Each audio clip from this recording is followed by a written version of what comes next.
하나님 말씀 함께 나누겠습니다. 요한복음 15장 8절 되겠습니다. 우리 한 목소리로 같이 읽으시겠습니다. 시작. 너희가 열매를 많이 맺으면 내 아버지께서 영광을 받으실 것이요 너희는 내 제자가 되리라. 아멘. 아멘. 지난주에 우리는 뜻깊은 침례식을 가졌습니다. 침례는 어떤 의미가 있을까요? 침례는 예수 그리스도를 믿음으로 인해서 그 보혈의 능력으로 죄 사함을 받고 또 성령을 선물로 받아서 하나님 자녀가 되는 예식입니다. 사도행전 2장 38절 말씀처럼 예수 그리스도의 회개하여 각각 예수 그리스도의 이름으로 침례를 받고 죄 사함을 받으라. 그리하면 성령을 선물로 받으리라 말씀하신 대로 이제 믿고 침례받은 자에게 성령이 임하셔서 우리의 삶을 주관하시기를 시작하는 겁니다. 또한 침례는 예수 그리스도의 화해된 몸인 교회 안으로 허입되는 관문입니다. 죄로 분열되고 다툼으로 점철된 이 부패한 세상 속에서 예수 보혈로 씻음받고 또 그리스도의 찢긴 몸으로 인해서 우리는 구원을 받았습니다. 하나님께서는 거룩하게 구별된 주님의 몸으로 우리를 불러주셨습니다. 그래서 하나님과 화목하게 하시고 또한 화목하게 하는 사명을 감당하는 자로 우리를 받아주신 것입니다. 침례는 교회의 지체가 되는 영광스러운 예식인 것이죠. 고전 12장 13절에서 우리가 유대인이나 헬라인이나 종이나 자유자나 다 한 성령으로 침례를 받아 한 몸이 되었다라고 선언하시는 대로입니다. 또한 침례는 예수 제자됨의 표식인데요, 마태복음 28장 19절에서 너희는 가서 모든 민족을 제자로 삼아 아버지와 아들과 성령의 이름으로 침례를 베풀라고 주님께서 말씀하셨죠. 그래서 이제 제자 된 자들이 침례를 받고 공식적으로 자신의 신분을 선언하는 것이 바로 침례식입니다.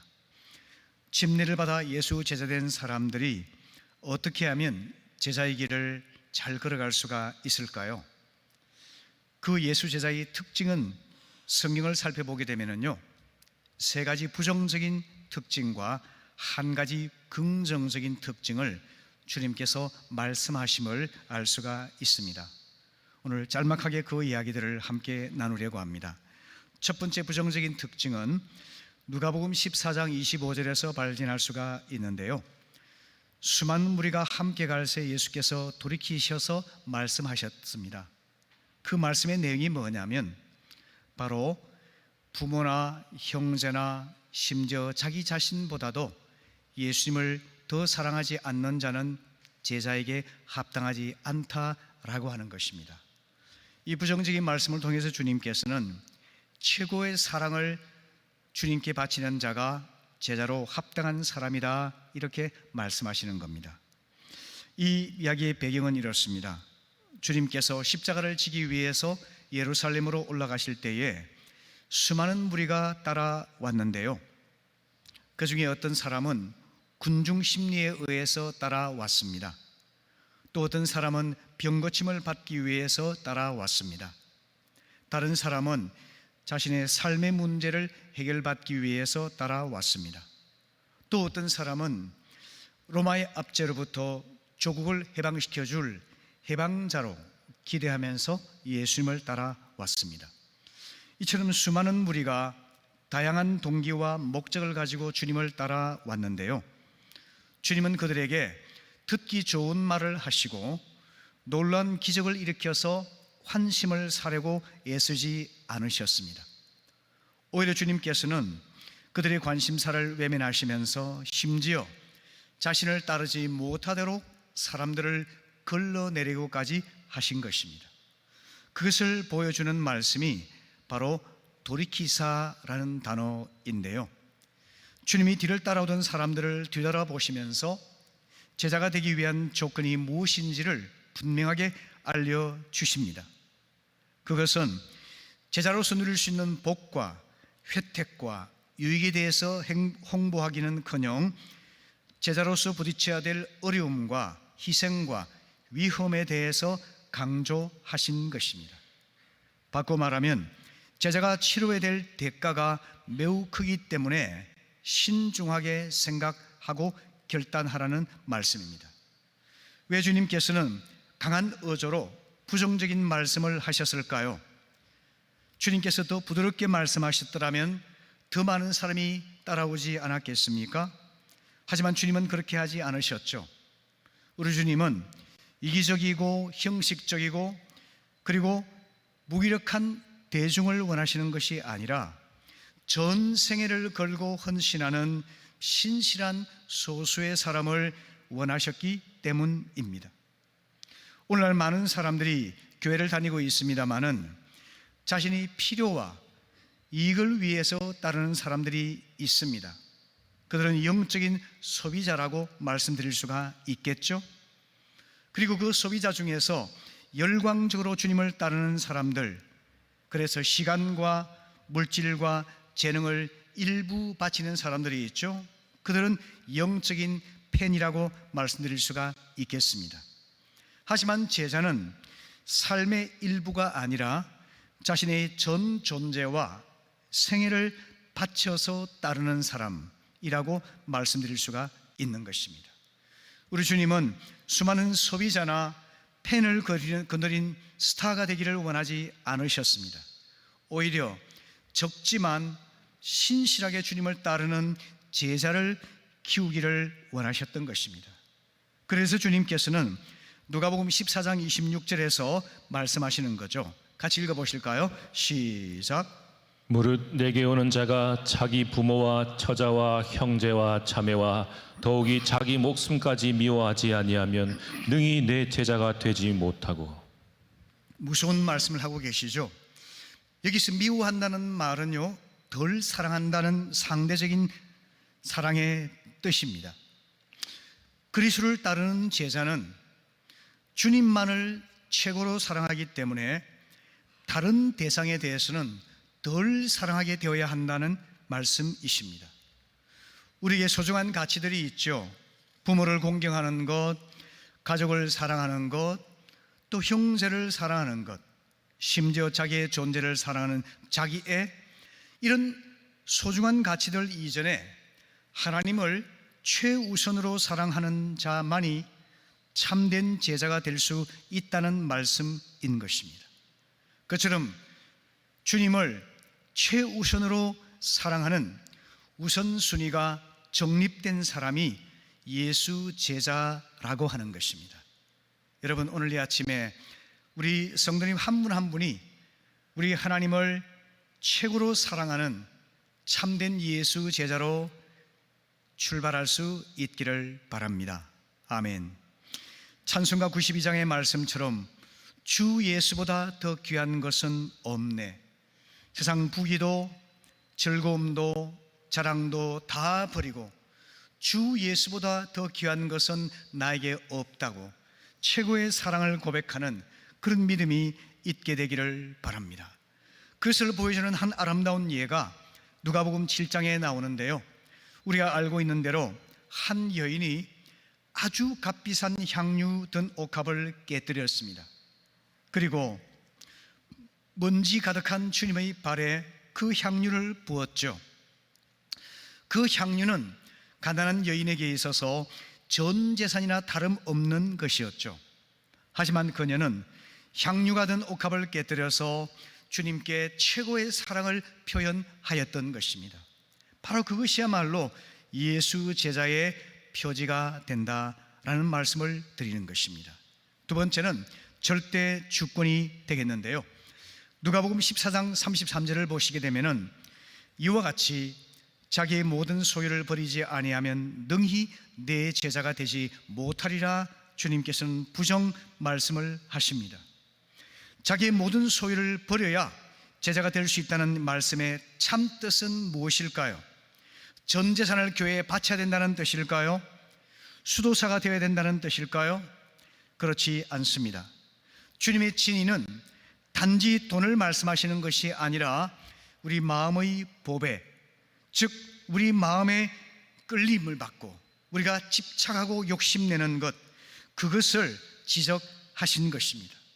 다시 말하면 주님께서 나의 전 삶을 다스리도록 내 마음의 보배, 곧 주권을 내어드리고 마음의 왕좌를 주님께 내어드리는 그 사람이 참 제자가 될 수 있다는 뜻입니다. 마태복음 6장 24절 말씀 같이 읽어볼까요? 자, 시작. 한 사람이 두 주인을 섬기지 못할 것이니 혹 이를 미워하고 저를 사랑하거나 혹 이를 중여기고 저를 경히 여김이라. 너희가 하나님과 재물을 겸하여 섬기지 못하느니라. 네, 이 말씀처럼 하나님보다 우선적으로 사랑하거나 섬기는 것이 우상 숭배일 것인데, 물질은 우상의 지위를 차지하기에 아주 위험한 대상이 될 수가 있다는 것입니다. 그것을 보여주는 한 예가 마태복음 19장에 나와 있는 청년의 이야기인데요, 이 청년은 부자였습니다. 그는 경건하고 윤리적인 사람이었습니다. 어릴 때부터 하나님 말씀을 잘 지켜왔던 사람이었습니다. 그가 주님의 명성을 듣고 어떻게 하면 영생을 얻을 수 있겠습니까? 라고 진지하게 질문을 했습니다. 주님께서는 너의 재물을 가난한 자들에게 다 나눠주고 나를 따르라, 이렇게 답을 주셨습니다. 하지만 그는 돈이 많았기 때문에 근심하며 돌아갔다라고 말씀하고 있습니다. 이처럼 경건하고 윤리적이며 아무리 인생에 진지하고 성실한 사람이라 할지라도 내 마음의 우상, 곧 물질에 대한 집착을 버리기가 얼마나 힘든지를 알 수가 있지 않습니까? 제자의 삶은 내 마음의 왕좌를 주님께 기꺼이 내어드리고 그분을 종으로 따르는 것입니다. 그래서 제자는 예수 그리스도를 주인으로 모시는 종이라 말씀드릴 수가 있습니다. 이 주인이란 단어는 퀴리오스란 단어이고요, 종이란 단어는 둘로스란 단어인데 그 둘로스는 노예라는 뜻을 가지고 있습니다. 노예는 오늘의 종보다 훨씬 더 자기 인격이나 권리가 없이 오직 주의 명령을 따르고 주인에 의해서 생과 사가 갈라진다 할지라도 기꺼이 따르는 사람인 것입니다. 그 사람이 바로 예수님의 종, 제자라고 하는 것입니다. 성도 여러분, 주님께서 거룩한 피를 흘려 피값으로 우리를 사 주셨습니다. 그래서 우리의 주인이 되셨습니다. 우리는 그분을 기쁨으로 섬기는 종이라는 영광스럽고 특권을 가진 자가 되었습니다. 그러므로 여러분, 우리가 어떻게 사는 것이 마땅할까요? 로마서 14장 7절 이하의 말씀처럼 자기를 위해 살지 아니하고 자기를 위해서도 죽지 아니하고 내가 살아도 주를 위하여 살고 죽어도 주를 위하여 죽나니 그러므로 사나 죽으나 내가 다 주님의 것입니다. 이렇게 고백할 수 있기를 바랍니다. 예수의 제자는 주인 되신 주님께 자신의 생명도 주권도 생애도 다 바쳐서 주님이 이끄시는 대로 따라가는 사람인 것입니다. 그런 예수 제자로서 주인 되신 주님의 종으로서 살아갈 수 있기를 바랍니다. 세 번째로 부정적인 명령은 십자가를 짊어짐에 대해서 말씀하셨는데요, 누가복음 14장 27절 말씀 같이 읽어볼까요? 시작. 누구든지 자기 십자가를 지고 나를 쫓지 않는 자도 능히 나의 제자가 되지 못하리라. 자, 이처럼 십자가를 회피하는 자는 제자가 될 수 없다고 말씀하십니다. 자기의 십자가는 무엇일까요? 아마도 주님을 위해서, 또 잃어버린 영혼을 위해서, 하나님의 교회를 위해서 희생하고 감당하는 나의 책임과 나의 사명이 자기의 십자가가 아니겠습니까? 우리 각자는 자기 몫의 십자가를 가지고 있습니다. 남편으로서, 아내로서, 부모로서 우리는 가정을 위해 헌신할 가정의 십자가를 가지고 있죠. 또한 일터의 십자가가 있죠. 우리가 단순히 먹고 살기 위해서가 아니라 하나님의 뜻을 받들어서 소명으로 살아가는 우리의 일터가 있습니다. 어려움이 있을지라도 일터에서 십자가를 지는 것이 마땅하죠. 또 하나님의 교회 내에서 이모저모로 수고하고 희생하고 헌신하는 봉사의 십자가가 있죠. 또 내게 맡겨진 영혼들을 위해 수고하는 목양의 십자가가 있죠. 우리 각자에게는 크든 작든 자기 몫의 십자가가 있는 것입니다. 십자가를 지는 것이 괴로울 때가 있습니다. 속상하고 힘들 때도 있습니다. 하지만 자기 몫의 십자가를 잘 지게 되면 반드시 후에는 영광이 있는 것입니다. 그래서 주님께서는 십자가 없이는 면류관도 없다라고 말씀하고 있는 것입니다. 이제 마지막으로 한 가지 긍정적인 제자의 특징을 말씀해 주고 계신데요, 그것이 바로 읽었던 요한복음 15장 8절입니다 15장 8절 말씀 같이 읽어볼까요? 시작. 너희가 열매를 많이 맺으면 내 아버지께서 영광을 받으실 것이요 너희는 내 제자가 되리라. 아멘. 예수 제자의 긍정적인 특징은 바로 영적인 열매를 풍성하게 맺어가는 것입니다. 어떤 열매들이 있을까요? 주님이 직접 말씀하신 열매들 중에서 첫째, 사랑의 열매가 있는데요, 요한복음 13장 34절 5절 보시게 되면은 주님께서 우리를 사랑하신 것처럼 우리가 사랑하게 되면은 사랑의 열매를 통해서 제자임을 증명할 수 있으리라 말씀하고 있습니다. 여러분, 이 세상은 분열과 다툼이 끊어지지 않는 곳 아닙니까? 이기적이고 거짓되고 위선적인, 그리고 폭력과 살인이 끊이지 않는 악하고 음란한 세상입니다. 이 세상 속에서 주님이 우리를 사랑하신 것처럼 그 사랑으로 서로를 사랑하고, 그리고 이 사랑이 더 확산되어서 세상까지 나아가게 될 때 우린 예수 제자임을 증명할 수가 있게 된다는 것입니다. 두 번째 열매는 전도의 열매가 있죠. 요한복음 15장 16절 말씀 같이 읽어볼까요? 시작. 너희가 나를 택한 것이 아니요 내가 너희를 택하여 세웠나니 이는 너희로 가서 열매를 맺게 하고 또 너희 열매가 항상 있게 하여 내 이름으로 아버지께 무엇을 구하든지 다 받게 하려 함이라. 아멘. 주님께서 우리를 택하신 목적은 가서 주님을 위해서 영혼의 열매를 맺게 하는 것이라고 말씀하고 있습니다. 이 전도 열매의 특징은 가지 않으면 맺을 수가 없다는 것입니다. 가야만 맺히는 열매가 바로 전도의 열매입니다. 주님께서 명령하신 것처럼 우리가 가서 입술을 열고 삶을 통해 증거하면서 복음을 선포할 때 하나님께서 예배하신 영혼들을 통해서 영혼의 열매를 맺게 하신다는 것입니다. 세 번째는 기도의 열매가 있습니다. 요한복음 15장 7절 8절에서 너희가 내 안에 거하고 내 말이 너희 안에 거하면 무엇이든지 원하는 대로 구하라 그리하면 이루리라 말씀하셨습니다. 우리 주님과 올바른 인격적 관계를 맺기만 하면은 기도의 열매는 자연스럽게 맺혀진다는 것을 약속하고 있습니다. 여러분, 기도 응답을 어렵게 생각하지 마십시오.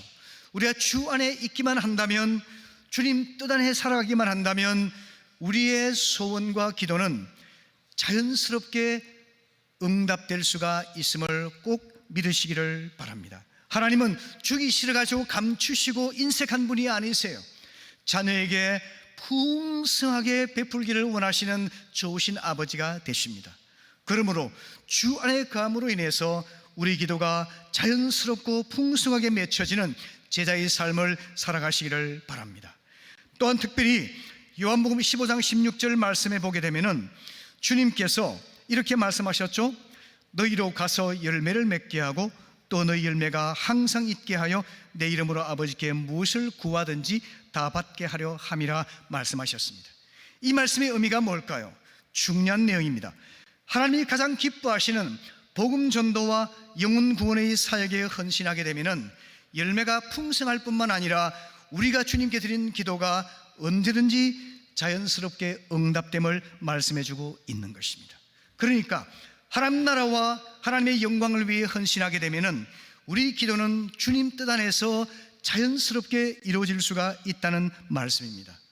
여러분, 우리는 포도나무와 가지의 비유를 잘 알고 있습니다. 가지가 포도나무 본체에 붙어 있어야지만이 생명을 공급받아서 자연스럽고 풍성한 열매를 맺을 수가 있지 않습니까? 너무나 근본적이고 기본적인 원리이지만 이것을 우리가 무시할 때가 많이 있습니다. 이것을 잘 지키게 되면은 우리가 주 안에 거함으로 인해서 열매가 맺혀지고 풍성한 열매를 맺을 수가 있게 되는 겁니다. 요한복음 15장 5절 6절 말씀 같이 읽어볼까요? 시작. 나는 포도나무여 너희는 가지라. 그가 내 안에 내가 그 안에 거하면 사람이 열매를 많이 맺나니 나를 떠나서는 너희가 아무것도 할 수 없음이라. 사람이 내 안에 거하지 아니하면 가지처럼 밖에 버려져 마르나니 사람들이 그것을 모아다가 불에 던져 사르느니라. 아멘. 이것이 포도나무 가지의 운명입니다.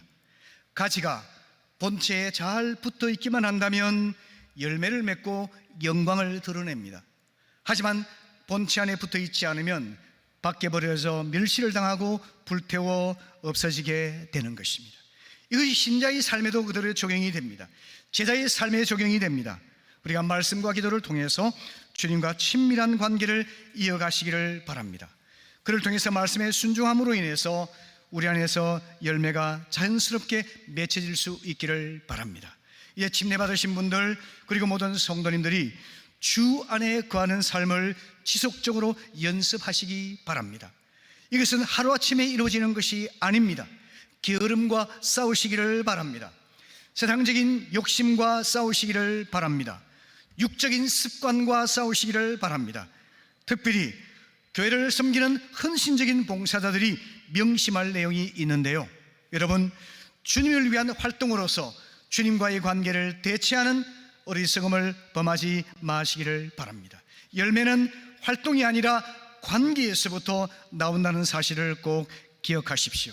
주님의 그 안에 거함으로 인해서 사랑의 열매가 맺혀지고 전도의 열매가 맺혀지고 기도의 열매가 풍성하게 맺혀져서 예수 제자됨을 증명하고 열매를 맺어 주님께 칭찬받는 우리 모두가 될 수 있기를 바랍니다.